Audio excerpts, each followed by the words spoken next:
कई खास मेहमान मेरे साथ होंगे, लेकिन उसके पहले एक रिपोर्ट है, गौर से देखिए।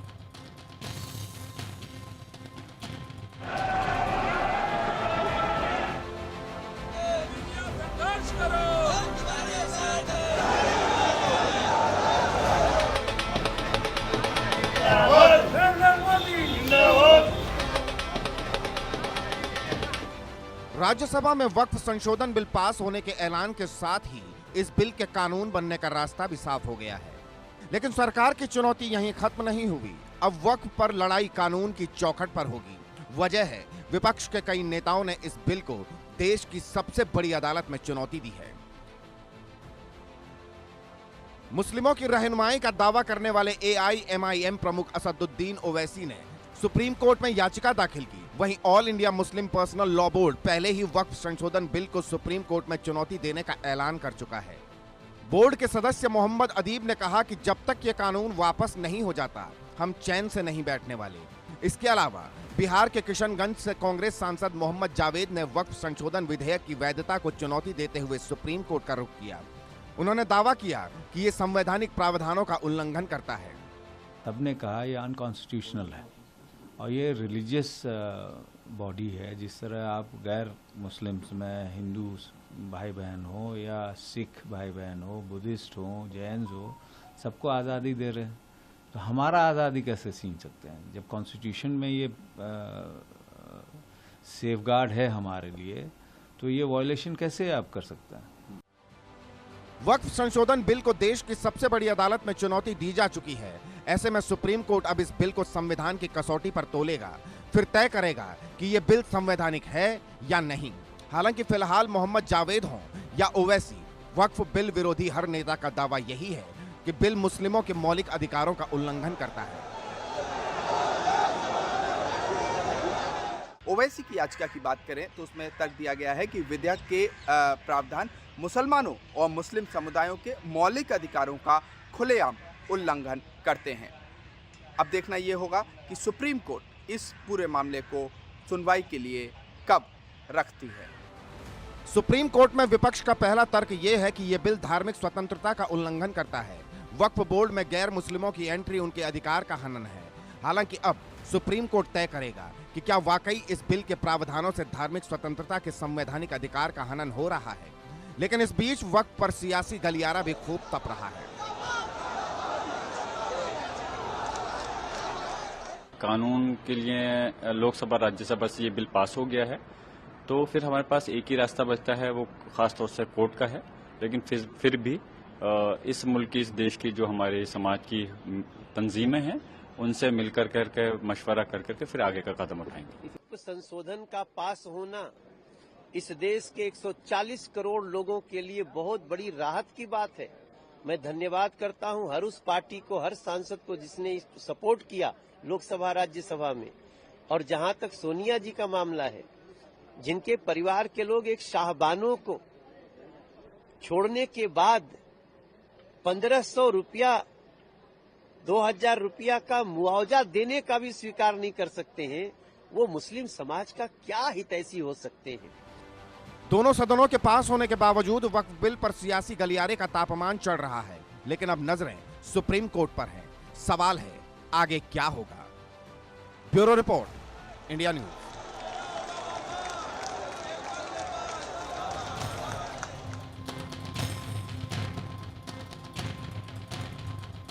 इसी मुद्दे को लेकर हमने एक सर्वे किया। हम जनता के बीच गए, कई सारे सवालों को पूछा और जानने की कोशिश की कि इन सवालों को लेकर आखिर वो क्या सोचती है। पहला सवाल जो हमने उनसे पूछा कि नए वक्फ के खिलाफ, नए वक्फ के बिल के खिलाफ कांग्रेस ने सुप्रीम कोर्ट में याचिका दी है, क्या सुप्रीम कोर्ट को सुनवाई करनी चाहिए? 50% लोगों ने कहा हाँ सुनवाई करना चाहिए, 48% लोगों ने कहा सुनवाई नहीं करना चाहिए, 2% लोग कह रहे थे कि हम इस पर कुछ भी कहना नहीं चाहते। सर्वे का दूसरा सवाल, सुप्रीम कोर्ट में नए वक्फ बिल के खिलाफ जाना क्या पॉलिटिकल स्टंट है? 52% ने कहा हाँ, 45% ने कहा ना और 3% बोल रहे थे कि हम इस पर कुछ नहीं कह सकते। सर्वे का तीसरा सवाल जो लोगों से हमने पूछा कि क्या नए वक्फ के बिल को लेकर कांग्रेस का सुप्रीम कोर्ट जाना सही है? 43% लोगों ने कहा सही है, 56% लोगों ने कहा गलत है और 1% कुछ भी कहना नहीं चाहते। सर्वे का चौथा सवाल, क्या वक्फ मुस्लिमों के लिए फायदा है या फिर नुकसान है? 54% लोगों ने कहा फायदा है, 52% लोगों ने कहा, माफ कीजिए 42% लोगों ने कहा नुकसान है और 4% इस पर कुछ भी कहना नहीं चाहते। समझने की कोशिश करेंगे, जानने की कोशिश करेंगे, क्योंकि आपको यह भी अपडेट दे दें कि कल जितने भी नाराज मुस्लिम नेता हैं वो इसे लेकर एक प्रेस कॉन्फ्रेंस करने वाले हैं। इसके साथ साथ पूरे देश भर में विरोध प्रदर्शन भी किया जाएगा। इंडिया न्यूज पर कांग्रेस सांसद मोहम्मद जावेद ये वही हैं जो वक्फ बिल को लेकर सुप्रीम कोर्ट गए, सुप्रीम कोर्ट में चुनौती दी है। मोहम्मद जावेद ने सुप्रीम कोर्ट में याचिका दाखिल कर दी है। वो मानते हैं कि मुस्लिमों के मौलिक अधिकारों का उल्लंघन करता है ये वक्फ बिल, इसीलिए सुप्रीम कोर्ट में चुनौती दी गई है। मोहम्मद जावेद कहते हैं कि धार्मिक स्वतंत्रता का उल्लंघन करता है ये नया वक्फ बिल, इसीलिए सुप्रीम कोर्ट में चुनौती दी गई। मोहम्मद जावेद जो कि सुप्रीम कोर्ट गए हैं, इसके साथ साथ असुद्दीन ओवैसी भी सुप्रीम कोर्ट गए हैं। आपको यह भी बता दें कि जेडीयू के नाराज नेता कल प्रेस कॉन्फ्रेंस करेंगे, क्योंकि जो जेडीयू के नाराज नेता हैं यानी कि नीतीश कुमार की पार्टी के नेता, उन्होंने जेडीयू छोड़ दी है और वो प्रेस कॉन्फ्रेंस करने वाले हैं। इसके साथ साथ आरएलडी के भी मुस्लिम नेताओं ने पार्टी छोड़ दी है। अब इसी पर चर्चा कर लेते हैं। मोहम्मद जावेद जो कि कांग्रेस के नेता हैं, सांसद हैं, वो सुप्रीम कोर्ट गए हैं, उनसे कुछ सवाल पूछ लेते हैं कि आखिर वो इस पर क्या मानते हैं नए वक्फ बिल को लेकर। मोहम्मद जावेद साहब, आप सुप्रीम कोर्ट गए हैं, क्यों इस वक्फ बिल में ऐसी क्या खराबी है, क्या कमी है, बताइए। सो टू से पास किया गया है ब्रूट फोर्स से, ये सरासर अनकॉन्स्टिट्यूशनल है। ये बिल जो आज़ादी हमें देती है, आर्टिकल 14 इक्वालिटी का, आर्टिकल 15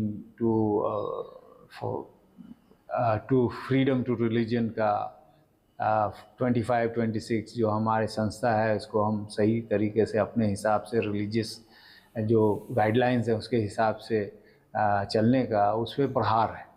उसके खिलाफ हम लोग सुप्रीम कोर्ट में गए हैं जो हमें इजाजत लेकिन मोहम्मद जावेद साहब, जेडीयू और टीडीपी ये दोनों भारतीय जनता पार्टी का समर्थन करती है और मुस्लिमों की भी राजनीति करती है, तो जेडीयू और टीडीपी ने भी नए वक्फ बिल का समर्थन किया, इस पर आप कुछ कहेंगे?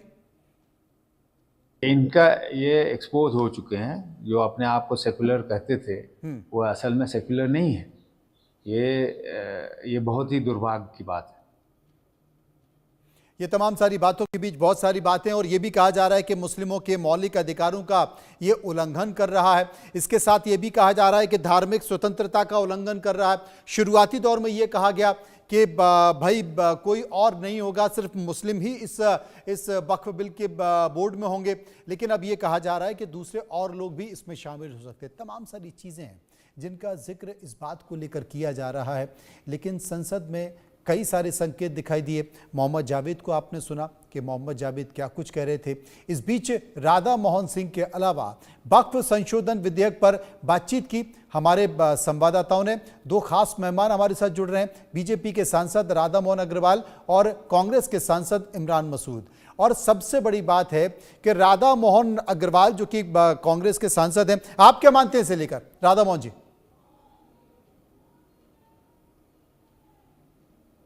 देखिए, ये तो बहुत अच्छी बात है,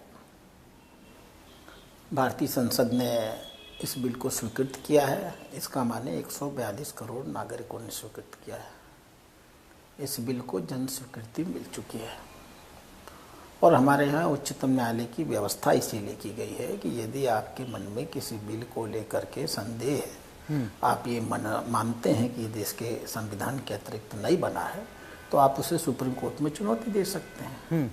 उन्हें देने दीजिए, दूध का दूध और पानी का पानी वहाँ भी हो जाएगा। जब यह अधिनियम लाया गया था संसद में तो लोग कहते थे पास नहीं होगा, सारे दल भाजपा का साथ छोड़ देंगे, भाजपा अकेली पड़ जाएगी, भाजपा की सरकार गिर जाएगी, जेडीयू चला जाएगा, टीडीपी चला जाएगा, शिवसेना चली जाएगी, चिराग पासवान चले जाएंगे, लोकदल चला, न जाने कितनी बातें करते थे लोग।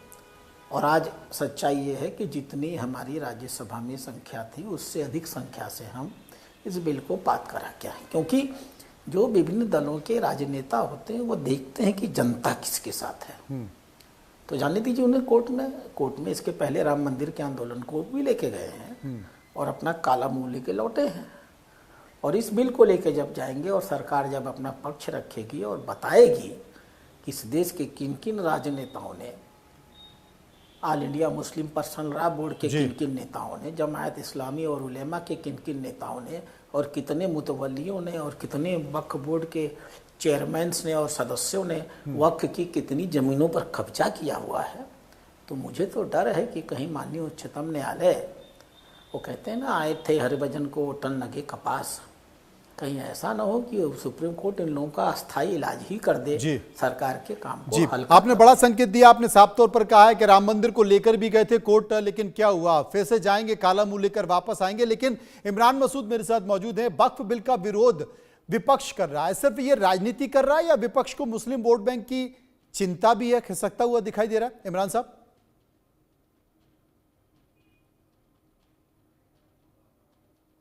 वक्फ बाई यूज़र को कहते हो कि आपने हटा दिया, वक्फ बाई यूज़र भी आपने जू का तू रखा हुआ है, उसके अंदर आपने क्लॉज लगा दिया। उससे पहले ही बहुत सारी संपत्ति है, जो संपत्ति है सरकार अपनी बताती है, उनके तमाम दावों को डिसाइड करने का अधिकार भी सरकार के पास ही होगा। और वो कब डिसाइड करेंगे, जब तक वो डिसाइड नहीं करेंगे, जब तक वो संपत्ति सरकार की रहेंगी।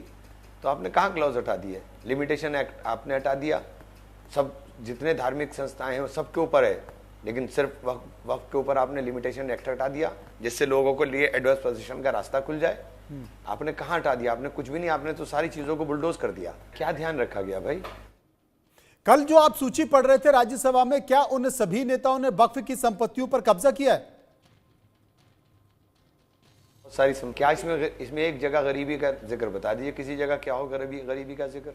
एक भी जगह गरीबी का जिक्र नहीं है। सिर्फ और सिर्फ जो प्रॉपर्टीज हैं उनको खुर्द बुर्द करने की बात है। इसके अलावा एक जगह बताइए आपने जहां गरीब मुसलमानों के लिए जिक्र भी किया हो कि शिक्षण संस्थाएं खोलेंगे, हम कुछ काम करेंगे, ऑर्फेनेज खोलेंगे, कुछ करेंगे, कुछ एक चीज तो दिखा दीजिए। एक भी नहीं है। क्या इसमें एक जगह गरीबी का जिक्र बता दीजिए, किसी जगह क्या हो गरीबी का जिक्र?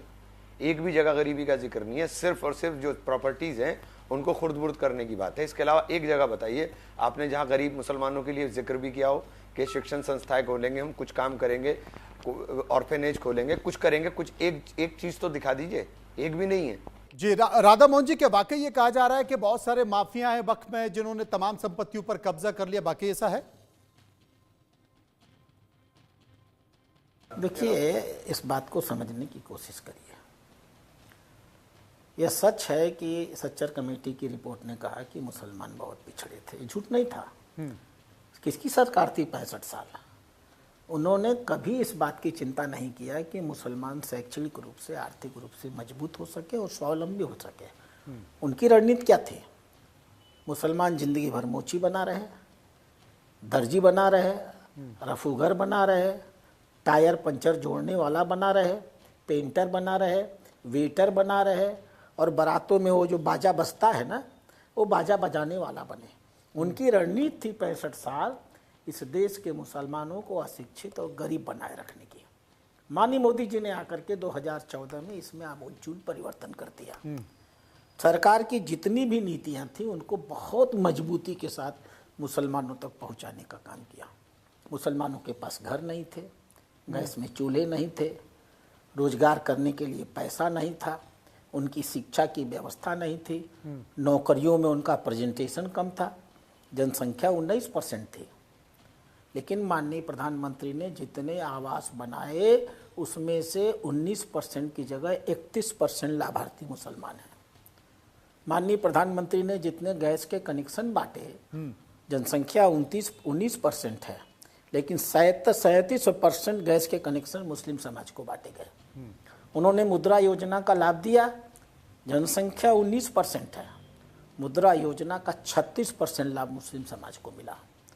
उन्होंने स्किल इंडिया प्रोग्राम बनाया, जनसंख्या 19% है और 22.7% मुस्लिम बंधुओं ने उस योजना का लाभ लिया। प्रधानमंत्री एम्प्लॉयमेंट गारंटी योजना का रिकॉर्ड खोल करके देखिए, मुस्लिम ओन बिजनेसमैन, माननीय प्रधानमंत्री के कार्यकाल में उनकी संख्या में 70। इमरान मसूद साहब मेरे साथ मौजूद हैं। मसूद साहब, जिस तरह से विपक्ष आरोप लगा रहा है जो उसमें मेंबर होंगे उसमें गैर मुस्लिम भी होंगे, लेकिन सरकार ने कहा ऐसा नहीं, क्या कहें? देखिए, जो रिचुअल्स होंगे वो रिचुअल जो एज ए मुस्लिम मैं समझ सकता हूँ, वक्फ हमारा एक रिचुअल ही है। जो मुसलमान सकता है वो कोई दूसरा नहीं समझ सकता। मैंने बहुत बुनियादी बात कही थी कि पाकी और नापाकी का फर्क भी कोई दूसरा नहीं बता पाएगा।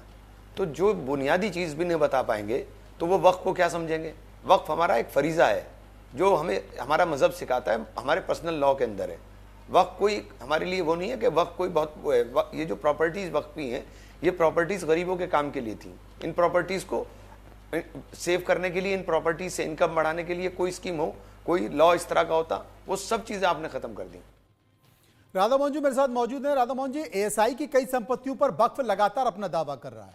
अब वक्फ के नए बिल से उनके दावे पर कितना असर होगा और क्या असर होगा? हाँ, ये तो इस वक्त के बिल में प्राविधान कर दिया गया। कोई भी सरकारी जमीन अब वक्त की जमीन नहीं रहेगी। कोई भी जमीन जो एएसआई मान्यता प्राप्त है अब वक्त की जमीन नहीं रहेगी। और आज के बाद ये वक्फ बाय यूजर के नाम पर जमीनों पर कब्जा भी नहीं कर पाएंगे। ये 3 बड़े ऐसे प्राविधान हैं जो ये जो मुस्लिम समाज के गुंडे हैं ना, जिनको राजनीतिक गुंडे कहा जाए, सामाजिक गुंडे कहा जाए, मैंने उनको धार्मिक और सामाजिक भूमाफियाओं की संख्या सदन में दी है। मैंने कहा है कि वक्त को इन लोगों ने भूमाफियाओं का संगठन बना रखा है। इन भूमाफियाओं से हम मुक्ति करा देंगे और इन सब का उपयोग जो भी आएगा एक आम मुसलमान, उसमें से एक नया पैसा भी और 1 इंच जमीन भी गैर मुस्लिम के उपयोग में नहीं आने वाली। कोई मस्जिद हो, कोई दरगाह हो, कोई मकतब हो, कोई मदरसा हो, कोई करबले का मैदान हो, कोई सब्रगाह हो, एक बिल्डिंग के ऊपर कोई। अच्छा, चूंकि आपने इतनी बड़ी बात कह दी है, आपने इतनी बड़ी बात कह दी है, तो जरा ये बताइए कि वक्फ बोर्ड ने जिन संपत्तियों पर अवैध कब्जा किया है, इससे नए बिल से उन संपत्तियों पर क्या असर पड़ेगा? क्या वक्फ बोर्ड ने उन संपत्तियों से वापस लिया जाएगा बोर्ड से? इस पर ये बता दीजिए। देखिए, हर जमीन का पंजीकरण होना है। पंजीकरण होना है तो उनको दिखाना पड़ेगा वो जमीन कहाँ है, उस जमीन का क्षेत्रफल कितना है, उस जमीन का कागज पर मालिक कौन है, उस जमीन का प्रयोग किस चीज़ के लिए हो रहा है, उस जमीन पर किसका इंक्रोचमेंट है, उस जमीन की कितनी आय मार्केट रेट पर होनी चाहिए, आज कितनी आय हो रही है, किस व्यक्ति का इंक्रोचमेंट कब से है और किसके आदेश से है, इंक्रोचमेंट था तो अब तक खाली कराया क्यों नहीं गया। जब इतनी सारी सूचनाएं इकट्ठी होंगी तो जितने ऐसे काले स्याह चेहरे होंगे सब बेनकाब हो जाएंगे। वक्त की प्रॉपर्टियां पूरी तरह पारदर्शी तरीके से ऑन रिकॉर्ड आ जाएंगी। उनकी संपदा में अकूत वृद्धि होगी, उनकी कमाई में अकूत वृद्धि होगी और मुस्लिम समाज के, गरीब मुस्लिम समाज का जीवन बहुत बेहतर होने लगेगा। कुल मिलाकर ये कहा गया है कि भाई जितनी भी सरकारी संपत्ति हैं और एएसआई की जितनी भी मॉन्यूमेंट्स हैं या वो हैं, अब उन पर वक्फ अपना दावा नहीं जता पाएगा। बहुत बहुत शुक्रिया करेंगे राधा मोहन जी का और कांग्रेस सांसद इमरान मसूद का। आपने इमरान मसूद और राधा मोहन अग्रवाल को सुना और अब वक्फ संशोधन विधेयक पर बातचीत के लिए हमारे साथ जुड़ रहे हैं बीजेपी के सांसद संजय जायसवाल। संजय जायसवाल से पूछने की कोशिश करेंगे कि आखिर वो इस मसले पर क्या मानते हैं। संजय जायसवाल जी, इंडिया न्यूज़ पर आप हमारे साथ जुड़ रहे हैं, आपका बहुत बहुत शुक्रिया। वक्फ बिल को लेकर विपक्ष सुप्रीम कोर्ट जाने की बात कर रहा है। क्या आपको लगता है कि सुप्रीम कोर्ट में बिल को लेकर कोई फर्क पड़ेगा?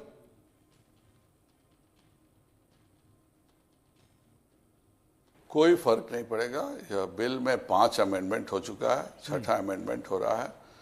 न्यायालय, हर किसी का अधिकार है कि न्यायालय का दरवाजा खटखटाने का, लेकिन यह पूर्ण न्याय के रूप में यह बिल आया है। यह देश के संविधान के अनुरूप बिल है। इस देश में संविधान में ऐसी सुविधा हो ही नहीं सकती है कि मुझे लगता है कि यह ज़मीन मेरी है तो मेरी ज़मीन हो जाएगी, और यह इस्लाम के खिलाफ है। इस्लाम में वक्फ का मतलब ही होता है कि मैं अपनी संपत्ति को ऊपर वाले के नाम पे दान कर रहा हूँ। अगर मेरी संपत्ति नहीं है उसको वक्फ करना, यह तो ऊपर वाले के प्रति भी जी गलत जी कर। लेकिन वक्फ बिल का विरोध कर विपक्ष राजनीति कर रहा है। क्या विपक्ष को मुस्लिम वोट बैंक की चिंता सता रही है, क्योंकि आने वाले समय में चुनाव भी है बिहार में भी?